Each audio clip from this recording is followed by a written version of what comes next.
So this morning we're off to a job for a shower pull cord, or so I think.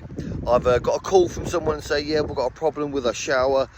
I've had someone come in and look at it and they say it's a bit beyond their means for the shower. So can you come and have a look? So I said, look, can you send me a couple of photos of what you think the problem is? And then, yeah, I'll come out on a certain date. Well, this is Tuesday morning, so I said I'll come out on Tuesday morning. So I got them to send me these photos, and this is a pull cord. So I'm thinking, it doesn't look like there's anything wrong with it, but it is a bit of a mess. So I'll turn up with the kit of a pull cord and a back box. It looks like that back box is a bit too shallow. So we'll see what the problem is. So firstly, I want to find where I can isolate that shower supply.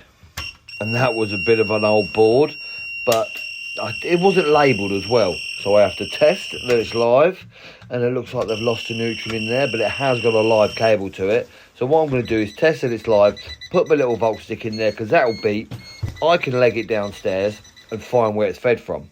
And then I'll find a little RCD on the side. Look at that, a wireless RCD. Looks like it could feed the shower, knock it off, yep, beeping goes off. Just to double check again, the volt stick's gone off, and now we have to check that the live's gone off. So then after that, we'll whip the switch to bits and have a look in there to see what is exactly what's going on. And then after taking this switch down, I look in there and find, yeah, there's a few melted bits, but I want to just test to make sure it is the isolator. And yes, the neutral wasn't basically connected through the isolator. It had burnt out. Maybe it was a loose connection. There was a little bit loose when I undid it. So what I'm going to do is obviously replace the isolator to start with. This is a lot better isolator. Look at it. It's got double screws in there, so we'll get a better connection. And it'll just be better for the shower and make sure it's nice and tight.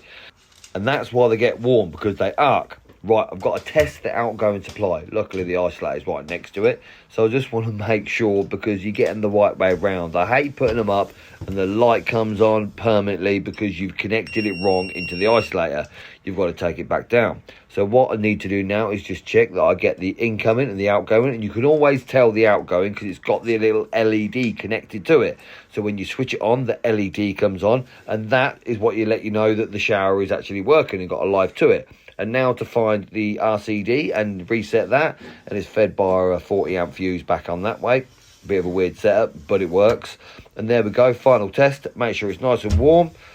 Turn the water on to start with, and then activate the isolator. Water comes out. Does it get warm?